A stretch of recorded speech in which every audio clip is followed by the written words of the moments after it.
We'll guide you through how to remove a payment method due to an active subscription. If you find this guide useful, then please consider subscribing and liking the video.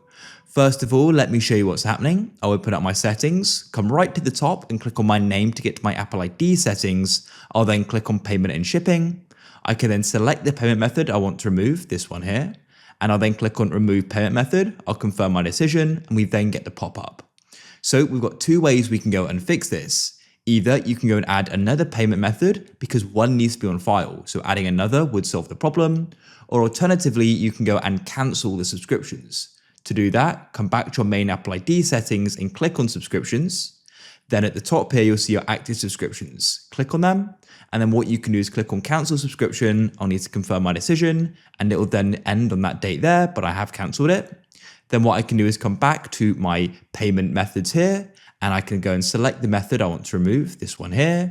I'll then click on remove payment method, confirm my decision, and like that, it's now successfully removed. If you found this guide useful and it solved your problem, then please consider subscribing and liking the video. We've got a ton more videos on the channel you can check out as well. Have an awesome day.